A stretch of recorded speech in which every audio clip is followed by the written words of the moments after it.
Hi, and welcome to this week's edition of the Lake Report. I'm Katie Sartoris, the local news editor at the Daily Commercial, and your host here on the Lake Report. We're glad to be back this week, but we've got lots of news to cover, so let's get started with some headlines. The mask mandate in schools debate hit Lake County in an explosive way this week. On Monday, 2 opposing rallies were staged outside of the school board chambers, one urging the board to enact a mask mandate and another urging them to continue rejecting one. Protesters clashed and police were called to a heated scene.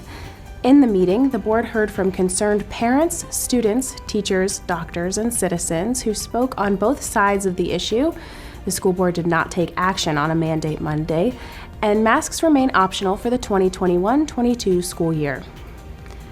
Governor Ron DeSantis on Wednesday made a stop in the Villages for the opening of a monoclonal antibody treatment center. He, along with the state's emergency management chief medical officer, Dr. Kenneth Shepke, touted Regeneron, an early treatment option for people who have contracted COVID-19. The new clinic at the Barnstorm Theater in Brownwood is open 7 days a week from 9 a.m. to 5 p.m.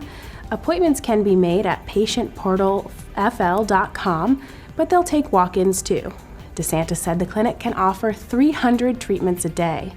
Shepke called it the second tool in fighting COVID. But the first, he said, was the vaccine. And experts agree getting vaccinated is the best way to protect yourself from a severe bout with the coronavirus. And this week, the Pfizer vaccine got full FDA approval. In Lake County, 63% of 12 and older are vaccinated. That number is even higher in Sumter County at 71%. If you haven't yet gotten your shot, the Florida Department of Health in Lake County is offering vaccines at 3 sites, one in Leesburg, one in Umatilla, and one in Claremont. Hours and other information can be found at vaccines.gov. Meanwhile, retail pharmacies, including CVS, Walgreens, Publix, Walmart, and Winn-Dixie are offering vaccines. Check their websites for more details and stay safe out there. In our salute section this week, we feature Mount Dora's Greg Tedder, an Army contracts guru who served in Afghanistan, where he was responsible for securing tanks for soldiers. Thank you for your service, Greg. Speaking of veterans, pastor and former Green Beret Vietnam veteran Stu Weber will be the keynote speaker at Leesburg's annual 9/11 Community Prayer Breakfast. Tickets are $20 and on sale now at 911patriot.org. You may have noticed some new signs popping up in cities around Lake County. The 4x4 signs display vintage citrus labels from the area and are part of the newly unveiled Lake County Citrus Label Tour.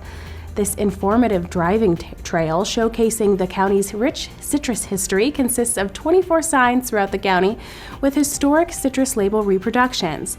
The trail is a joint venture of the Lake County Historical Society, the Florida Citrus Hall of Fame, and local historical organizations. For many, many years, crate labels were used to stick on the end of fruit cartons that were being shipped north. Growers and packers had to separate their crop from somebody else's, and so they had many, many labels. Each different packer would have 2 or 3 labels. And over time, we shifted to cardboard containers and labels kind of disappeared. And then they resurfaced as collector's items because of the magnificent artwork that was on there. And so now they've become advertising the citrus industry from their art value rather than from their marketing strategy.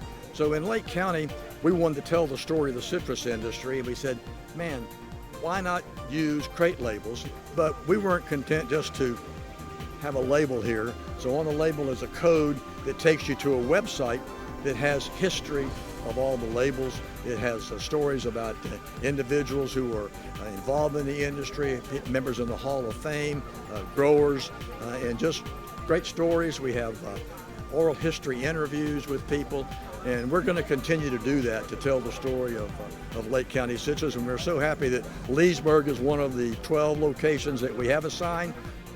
What a great way to cherish and learn more about Lake County's citrus industry. For more local news, log on to our website and pick up a copy of the Daily Commercial. Well, that's it for this week's news edition of the Lake Report. We'll be back in September with brand new shows. Until then, get out and explore this beautiful place we all call home. See you in September.